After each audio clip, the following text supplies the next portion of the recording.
Bonjour à tous, bienvenue sur Vox Africa. Merci d'être au rendez-vous de Focus spécial Côte d'Ivoire à l'occasion justement de la campagne électorale, la campagne présidentielle du 25 octobre 2015. Nous recevons les différents candidats, les principaux candidats à ce scrutin présidentiel et nous avons le plaisir et l'honneur de recevoir aujourd'hui Monsieur Nyangbo Kakou qui est un candidat indépendant. Monsieur Kakou, bonjour.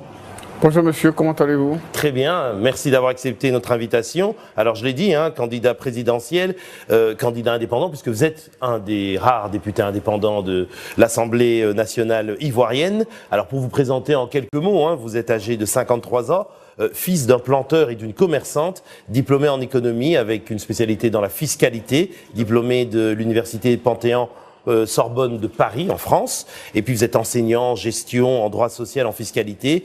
Et vous avez aussi créé un cabinet d'audit fiscal en France. Et puis vous êtes revenu donc au pays aussi pour vous impliquer notamment politiquement, mais aussi socialement, puisque vous avez créé une ONG qui s'appelle Droit à la santé, qui offre des soins de santé aux Ivoiriens. Donc il y a aussi ce souci du social. Alors on parlera de tout ça. Vous êtes élu donc député depuis 2012 et avec d'autres fonctions bien sûr aussi. Et alors vous êtes lancé dans cette campagne. D'abord une première question comme ça d'entrée de jeu. Est-ce que vous allez jeter l'éponge aussi comme certains l'ont fait ou vous allez aller jusqu'au bout? C'est possible. C'est possible qu'on jette l'éponge. Mais pour l'instant, je suis dans la course. Je suis pleinement dans la course. Et pourquoi ce serait possible? C'est possible. Il y a des conditions qui ne sont pas réunies. On espère que les choses vont évoluer.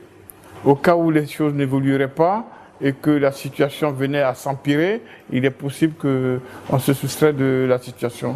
Mais soyons concrets. Vous n'êtes pas un homme qui manie la langue de bois. C'est-à-dire, à quelles conditions vous vous retirez de cette campagne? Si la situation venait à s'empirer. D'accord. Mais oui, si la situation sociale venait à se dégrader considérablement, il est possible que je jette l'éponge. D'accord, on suivra ça de près alors. Mais question centrale, question pour démarrer. Pas le détail de votre programme, qui est très fouillé, on verra certains de ces points essentiels. D'abord, quelle est la motivation première? Certains disaient, j'y pense depuis 5 ans en me rasant tous les matins. Vous, c'est quoi? C'est une ambition? C'est l'attrait des honneurs de la République? Pourquoi vous vous présentez au suffrage des Ivoiriens? La politique, sinon l'homme politique est fait pour se mettre à la disposition de ses concitoyens. Je me rends compte que ces politiciens qui auraient dû être des professionnels sont loin d'en être. Et je vois que s'ils ne peuvent pas faire leur travail, des hommes comme nous, indépendants, se décident de venir à la politique pour faire ce qu'ils ne savent pas faire. Vous n'êtes pas un politicien professionnel, c'est ça que vous voulez dire? Non, pas du tout. Je suis un professionnel de... j'ai une activité professionnelle, j'ai exercé comme fiscaliste, je suis un consultant, je sais plutôt mieux faire ça, mais la politique, non. Mais je vois que les politiciens ne servent pas leurs concitoyens, ce qui me pousse à venir faire le travail, c'est tout. Je viens en sapeur-pompier.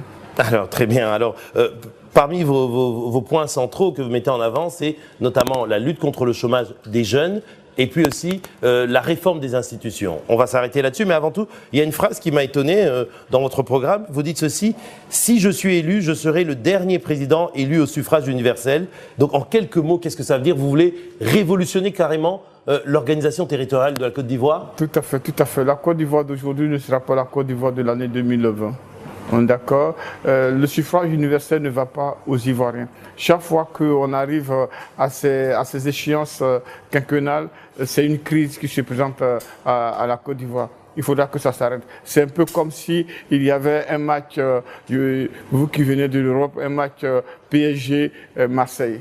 On est d'accord, il y a l'ébullition, la politique n'est pas faite pour ça. On est d'accord, donc il faudra qu'on réorganise de sorte que ces genres d'événements trop spectaculaires ne se présentent pas, sachant que quand on fait des élections, c'est pour que les Ivoiriens, nos concitoyens, on puisse améliorer leur niveau de vie, on puisse créer un environnement adéquat pour que les jeunes puissent travailler. Mais quand vous parlez de spectacle, on se souvient, c'est vrai qu'en 2010, Vox Africa était d'ailleurs très présent pour couvrir cette campagne, il y avait d'autres acteurs, d'autres enjeux. Et c'est vrai que c'était un petit peu une polarisation entre l'ex-président Laurent Gbagbo et le président sortant Alassane Ouattara. Alors aujourd'hui, les acteurs ont changé. Parmi les deux grands ténors, si on peut dire, de 2010, il ne reste que le président Alassane Ouattara. on n'est pas dans la même configuration. Pourquoi vous vous présentez comme un troisième homme, comme s'il y aurait deux autres adversaires et vous serez la voie d'alternance? Mais non, monsieur, vous n'avez pas encore lu le paysage, l'environnement ivoirien. Hein, ça existe, c'est encore plus fort qu'hier. Et la polarisation, c'est entre qui et qui alors? Mais la polarisation, c'est toujours entre le RHDP et actuellement le FPI qui s'est transformé en CNC, d'accord? Et ça existe, la fracture est très réelle, est très frappante. Et cette guerre, ça existe depuis depuis 2090. 90, il y a eu une crise, il y a eu des élections, il y a eu une crise. En 95, il y a eu des élections, il y a eu une crise. 2000, il y a eu des élections, il y a eu une crise. Donc on va vers une énième crise. C'est un rituel ivoirien. Ah, il faudra que ça puisse changer, c'est tout. Alors précisément, pour essayer de changer ça, vous dites justement il faut revoir l'organisation territoriale. On en a parlé, vous avez dit je serai le dernier président élu au suffrage universel.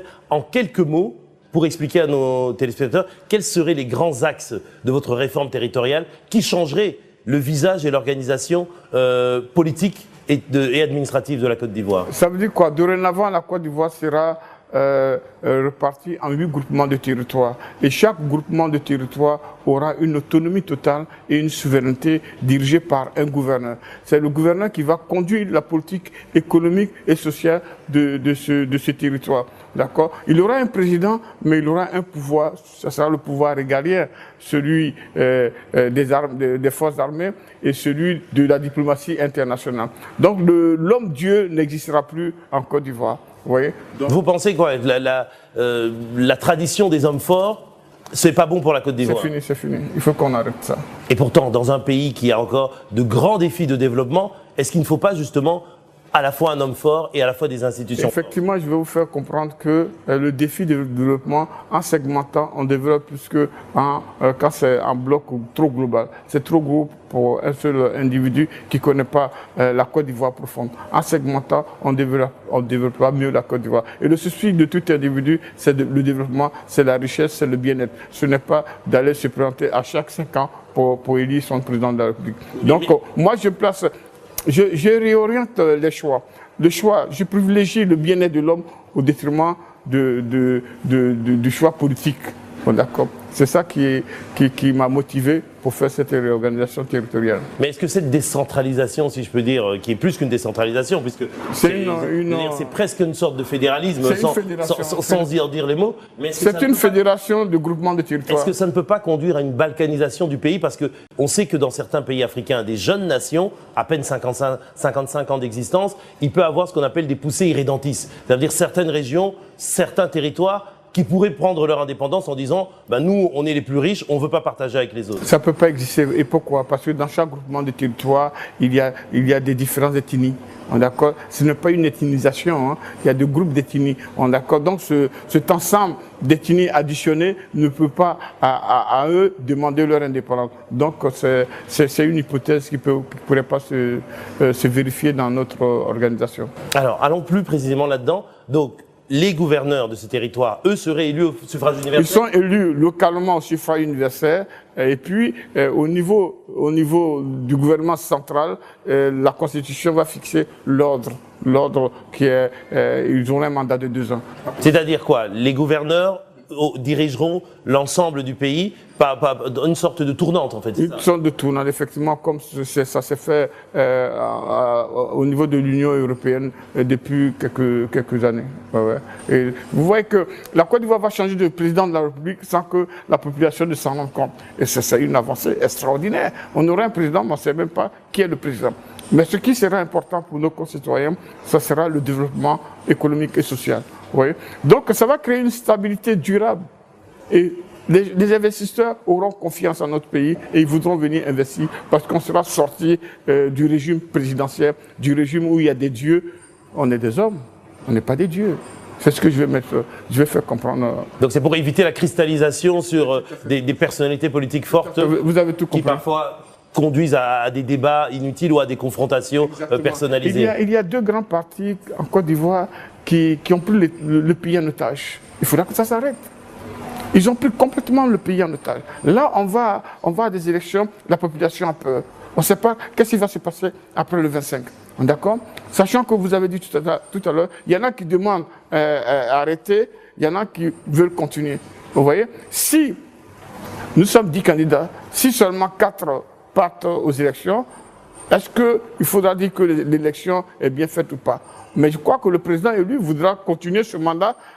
Il sera mal élu, mais il voudra continuer pendant encore 5 ans. Vous voyez, on peut pas les enjeux sont énormes, on ne peut pas se permettre ce désordre institutionnel. Alors, la décentralisation, la fédération, ce n'est qu'un moyen, le moyen pour atteindre un objectif. L'objectif, c'est le développement. Alors, allons-y sur quelques points de votre programme, notamment économique et social de développement. Programme très fouillé, comme je l'ai dit, notamment avec une ambition très forte, atteindre une croissance de 15% afin de réaliser le plein d'emploi en 5 ans. C'est très bien, mais vous êtes un fiscaliste, je veux dire, un spécialiste de l'économie. Vous savez bien, ça ne se fait pas par décret. On ne peut pas, en claquant des doigts, décréter le plein emploi.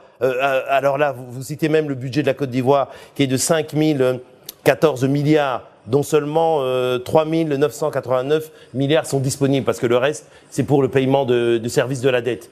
Mais comment vous allez carrément tripler ou quadrupler ce montant pour pouvoir l'allouer? Mais non, monsieur, on ne va pas... Avec le même montant, vous savez qu'il y a eu une mauvaise utilisation de ce budget. On est d'accord? Si j'achète, disons, une bouteille d'eau qui coûte 500 francs CFA, il va être facturé dans notre budget à 3 500 francs. Donc, je vais faire des retraitements pour éliminer cette mauvaise utilisation et je ferai un gain, une économie de 1000 milliards. Et ce sont ces 1000 milliards que je vais injecter 800 milliards pour construire notre industrie. Ça représente 20% de notre budget. Beaucoup de pays le font. Il faut copier ceux qui le font et puis ça marche très bien. La Chine met 50% de son PIB pour construire l'argent public pour construire son industrie. L'Allemagne met 23%. Le Japon a mis 1% de son PIB pour construire son industrie. Alors pourquoi nous voulons être en reste? Il faut construire son industrie, personne ne viendra faire ça à la place des Ivoiriens. D'accord? C'est ce que je vais faire. Le gouvernement actuel, en mettant 800 milliards pour réaliser les grands travaux, c'est sûr, c'est très bien, ça a créé une croissance, la croissance de 9%, mais tout le monde a constaté que cette croissance n'a pas agi sur l'emploi. C'est vrai, parce qu'on investit beaucoup plus, mais c'est peu créateur d'emplois. Alors, il faut faire l'inverse. Il faut mettre 800 milliards pour construire l'industrie. En construisant l'industrie, on va booster l'emploi. Et vous savez que l'industrie va générer des bénéfices. Ces bénéfices, une partie seront distribués aux actionnaires, mais une partie encore va être réinvestie. D'accord? Donc, chaque année, on ira de croissance en croissance. Et une industrie paie toujours un impôt. D'accord? Donc c'est une Côte d'Ivoire dynamique, c'est une nouvelle Côte d'Ivoire, c'est une Côte d'Ivoire où l'emploi est au top de notre objectif. Bon, on va revenir sur vos mesures concernant l'industrialisation de la Côte d'Ivoire, notamment certaines filières que vous comptez privilégier, mais vous parlez de ces 1000 milliards qu'il faut investir pour l'industrialisation. 800 milliards. 800 milliards. J'ai 1000 milliards d'économies en faisant le retraitement du budget. J'ai fait le retraitement. Oui, bon, les économies, alors arrêtons-nous sur les économies. Il faut faire des choix politiques. Où vous allez couper? Je ne coupe pas, je dis je réalise une économie, monsieur. Je ne coupe pas. La santé aura son budget qu'il a toujours, je crois, la santé, on a autour de 269 milliards. L'éducation, on a autour de 300 milliards. Ils auront toujours leur budget, mais en faisant un retraitement avec une action très forte sur la corruption de la Côte d'Ivoire, j'ai réalisé une économie. Je parle bien d'économie.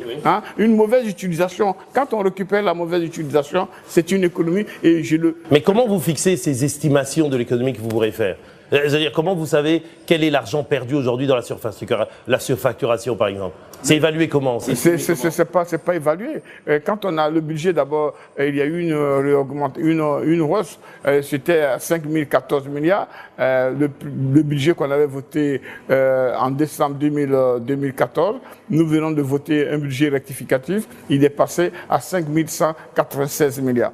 Mais dans le budget, il y a la rubrique achat, frais de fonctionnement. Et si vous voyez cette rubrique, vous coupez le tiers. Il y a le tiers qui représente la bonne facture et les 2 tiers, c'est la mauvaise facturation. Donc on retrouve facilement nos 1000 milliards. Mais frais de fonctionnement, c'est parfois le salaire des fonctionnaires. Non, c'est pas le salaire des fonctionnaires. Non, s'il vous plaît, monsieur, le salaire des fonctionnaires, c'est 1700 milliards. ça ne touche pas. Je ne parle pas je parle pas des salaires, je parle des frais de fourniture, ainsi de suite, d'accord, des frais d'achat, d'accord. Et si vous avez ce montant de frais d'achat, en prenant les 2 tiers, on a les 1000 milliards. Et puis il y a des institutions qu'on va supprimer, telles que le Conseil économique et social. Il ne sert à rien du tout. Il sert juste à caser ses amis. D'accord, on n'est pas là pour faire de la complaisance, on n'est pas là pour faire du copinage. D'accord. Donc ça, je vais supprimer, je gagnerai 2 milliards. C'est pas seulement ça, vous parlez aussi de la grande chancellerie et de la médiature. Effectivement, il faut tout ça au coup. Oui, ça ne sert à rien du tout. Hein, la grande chancellerie, c'est quoi? C'est pour donner une médaille à une copine? Mais non, on n'est pas là pour ça. D'accord? La grande chancellerie, c'est pour donner une médaille à quelqu'un pour qu'il vote moi ce que vous appelez, comment on appelle ça, le clientélisme. Ça suffit, ça suffit. Maintenant, il faut s'occuper des Ivoiriens. Et c'est ce que Nyambo Kako veut faire. Alors, allons-y. Par exemple, vous dites que la Côte d'Ivoire produira de l'électronique. Vous allez faire une filière électronique. Mais vous savez bien, vous le savez, une filière industrielle, pour qu'elle soit à la fois compétitive et performante, ça ne se fait pas en 2 ans, ça ne se fait pas en 3 ans. Ça prend du temps, ça peut prendre 10 ans pour que, par exemple, l'Inde devienne la filière mondiale en matière de nouvelles technologies, pour que la Corée du Sud soit aujourd'hui super performante, même en matière automobile. Ça a pris du temps. Et vous pensez qu'en 5 ans, vous pourrez le faire? Largement, monsieur. Ça a pris du temps. C'est quoi? Le consommateur est rationnel. Il faut que vous soyez compétitif. On est d'accord? Si vous produisez le portable, il faut que votre portable que vous produisez soit bien fait et que ça a un prix de vente beaucoup moins cher que le portable produit en Corée ou en Chine. Et comment nous allons faire? Vous voyez que l'enseignement général ici, entre l'enseignement général et l'entreprise, il n'y a pas de passerelle. Nous, on mettra une passerelle, c'est-à-dire la formation professionnelle pointue. D'accord? Il faut former les Ivoiriens à pouvoir faire le travail à la chaîne. D'accord. Donc tout ça existera. C'est ça, c'est cet élément qui va appuyer l'industrialisation. À défaut, on sera loin du pot. D'accord. Donc par la formation, par la qualité de nos salariés, on gagnera en coût de production. Mais ce n'est pas suffisant. On a notre monnaie qui est trop rigide. D'accord. Donc on va demander la flottabilité de cette monnaie. En demandant la flottabilité, les deux combinés, la Chine le fait tous les jours. La Chine, chaque fois qu'elle est en difficulté de compétitivité, elle demande la dévaluation de sa monnaie. C'est exactement ce qui marche ailleurs que nous voulons mettre en Côte d'Ivoire. Si eux, ils ont mis longtemps, c'est parce que ça s'est compris trop tard. Mais nous, on a compris, quand vous voulez copier, la chose est déjà faite. Vous n'avez qu'à copier et vous gagnez les 5 ans. Ils ont mis quoi, une vingtaine, trentaine d'années. Mais nous, en 5 ans, je prends un engagement avec le peuple ivoirien. Au terme des 5 ans de mon mandat, on doit pouvoir atteindre le plein emploi.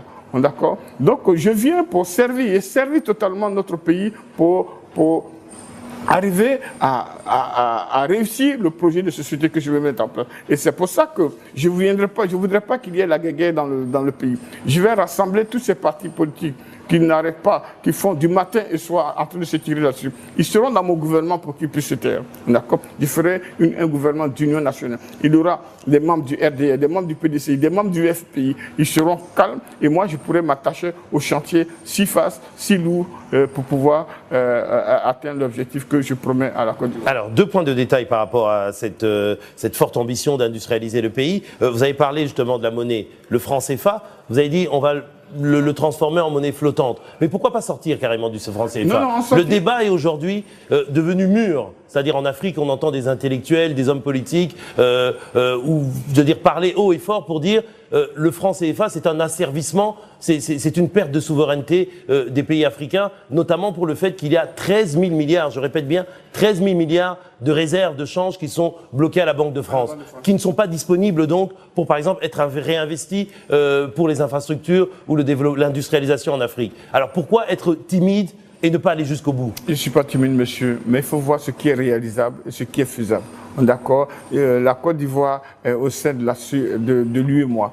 Il faudra que j'arrive à convaincre mes partenaires. Il faudra aussi que j'arrive à rassurer nos amis les Français. D'accord? Moi, je ne suis pas dans l'anticolonialisme. Ce n'est pas mon champ. Moi, ce qui m'intéresse, il y a un chômage, je dois résoudre. D'accord? Que j'ai une monnaie. Ce n'est pas la meilleure solution pour la Côte d'Ivoire que de sortir du franc CFA?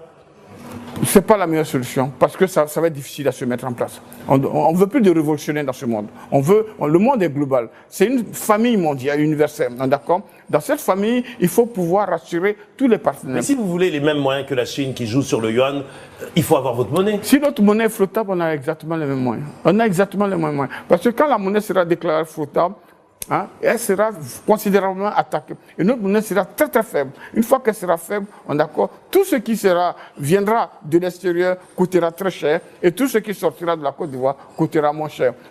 Déjà, les produits ivoiriens seront demandés. D'accord? Donc c'est comme ça. Mais il faut rassurer ces Français. Je ne vais pas le dire, je ne parle pas de colonialisme, mais non, on est dans un monde où les gens doivent travailler. On est dans un monde où il faut sortir de cette crise. D'accord? Bon, donc il y a d'autres guerres. Moi, je ne suis pas dans la guerre de race. Je ne suis pas dans la guerre de je suis mieux que... Non, je suis dans la guerre où je dois apporter du bien-être à mes concitoyens. Et la guerre, donc la guerre pour la Côte d'Ivoire, si on peut dire. La bataille du développement de la Côte d'Ivoire. Et de ce point de vue-là, quelle est votre opinion sur les APE, les accords de partenariat économique entre les pays ACP et l'Union européenne, qui notamment conduisent à une libéralisation à outrance pour retirer les droits de douane des pays africains, ce qui va faire rentrer les produits européens ici, les produits manufacturés.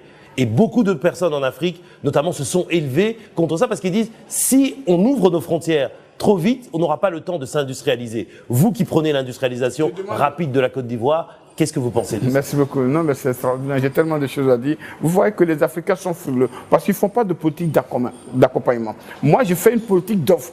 Je demande que les frontières soient ouvertes. Totalement. D'accord? Il faut que je puisse vendre chez le voisin et que le voisin puisse vendre chez moi. D'accord? C'est ça la flottabilité. Quand la monnaie va être très faible, c'est un peu comme si on mettait une protection douanière invisible. D'accord? Parce que tout ce qui va venir en Côte d'Ivoire sera cher. Ça ne sera pas cher parce que Niambo Kakou ne veut pas que les produits rentrent. Mais ça sera cher pour le fait que notre monnaie soit trop faible. D'accord? Donc je demanderais cette flottabilité, cette monnaie très faible est nécessaire et impératif pour que notre pays puisse prendre son décor. Mais les Africains ne mettent pas de politique d'offre. Quand on est passif, on subit, et quand on subit, on pense que tout le monde est méchant, tout le monde est son danger. C'est ça le problème. Mais c'est la nouvelle politique que je veux. Tous les Africains, les pays africains doivent s'en inspirer. D'accord? Si on ne prend pas notre destin de fabrication, de construire entre nos mains, je pense qu'on sera toujours en train de tendre notre main. La main qui demande est la main la plus faible. C'est fini cette Afrique faible, l'Afrique qui commande. C'est terminé. Je ne vais pas commander. Je vais faire une économie avec 0% de déficit. 0 franc de déficit. Vous voyez? Il faut toujours faire avec ce que vous avez. Ne cherchez pas à aller... Et précisément, faire avec ce que vous avez. Un autre point important, dernier point qu'on peut aborder, celui de la santé, très important. J'ai dit que vous avez même vous-même personnellement une implication sociale avec une ONG qui donnait des soins de santé donc, aux Ivoiriens. Là, vous dites couverture maladie universelle. Le président Ouattara l'a mis en place. Vous dites oui, très bien, mais il faut aller plus loin. Il faut aller plus loin, notamment en mettant des assurances maladie, mais par secteur. C'est-à-dire pour les agriculteurs, pour les professions libérales. J'ai lu votre programme, exactement. Alors, juste la question. Mais vous voulez le donner au privé, aux assurances privées. C'est-à-dire quoi? C'est pas une assurance maladie par répartition avec le jeu de la solidarité nationale. Vous allez donner ça au marché, mais vous savez bien que les spéculateurs, eux, ils ne pensent qu'à faire des profits. Je suis un libéral, il faut croire au marché, monsieur. Il faut croire au marché. La CMU que prône le président Ouattara, ça ne peut pas marcher. La France le fait, le Canada le fait. On est d'accord. Chaque année, la France finance plus de 8 milliards de déficit. Pensez-vous que la Côte d'Ivoire a assez de moyens pour pouvoir rattraper ce déficit retardé? Non. D'accord? Quand quelque chose ne marche pas aussi, il ne faut pas prendre. Nous, qu'est-ce que nous allons faire? Il faudra qu'on réorganise tous les secteurs. Il y aura une assurance maladie des salariés, des fonctionnaires, et puis des producteurs du vivrier et des commerçants. D'accord? 5 types d'assurance. Il faut le confier au privé. Parce que si on ne le confie pas au privé, mais ce sera un privé un peu sous forme d'ONG. Ce ne sera pas le privé pur, dur et spéculatif. D'accord? Mais il faudra que les gens payent au coût franc. D'accord? Ça veut dire que si je consomme 1 franc, je paye 1 franc. D'accord? Donc c'est ce type de truc, de décision ou bien de choix efficaces que je veux mettre en place. Vous voyez qu'il y a une cohérence dans mon analyse en tant que libéral et en tant qu'homme social pour servir. Un mot, je sais que c'est peut-être long à expliquer, mais un mot, pour financer ça, notamment la couverture des femmes enceintes et des enfants jusqu'à l'âge de 6 ans, vous augmentez de 2 points la TVA. Mais ça a un impact sur le pouvoir d'achat des Ivoiriens. Oui, mais vous voyez qu'il y a deux façons d'avoir du pouvoir d'achat. Il y a la première façon, soit on augmente le salaire, et sachant que les salaires sont fixés, sont figés. On ne pourra pas augmenter les salaires. Moi, je lancerai une vaste production du vivrier, surproduction. D'accord, le prix des denrées va considérablement baisser. Et comme ça va baisser, si ça coûtait 100 francs et qu'après ça coûte 50 francs, tout le monde gagne en pouvoir d'achat. D'accord? Donc, en augmentant de 2%, il n'y a pas du tout de perte de pouvoir d'achat, puisque le pouvoir d'achat aurait été gagné par la baisse des produits de denrées. D'accord? Donc, tout ce que je fais, c'est je n'apporte pas de coûts supplémentaires aux Ivoiriens, j'apporte que du bien-être aux Ivoiriens. Merci beaucoup, Monsieur Niangbo Kakou. Je rappelle que vous êtes donc candidat à l'élection présidentielle du 25 octobre. Merci pour cet entretien. Merci beaucoup. Vous m'avez fait du bien de m'adresser à mes concitoyens parce que depuis que je suis désigné candidat officiel, je n'ai pas encore eu ce privilège de passer sur l'antenne ivoirienne RTI. C'est normal, nous recevons tous les candidats. Chacun a droit à la parole sur Vox Africa. Merci beaucoup pour votre contribution à la démocratie. Merci beaucoup. Merci à vous, chers téléspectateurs, pour votre fidélité à Vox Africa. On va donc poursuivre cette série d'entretiens avec les principaux candidats. On en retrouvera des prochains dans les jours qui viennent. Et je remercie tous ceux qui m'ont aidé à préparer cette émission, notamment réalisée par Bolim Panimpongo, assisté de Monsieur François de Sales Kouakou Kassi, et puis exactement aussi toutes les autres équipes de RK Média et de Vox Africa Côte d'Ivoire. À bientôt, au revoir.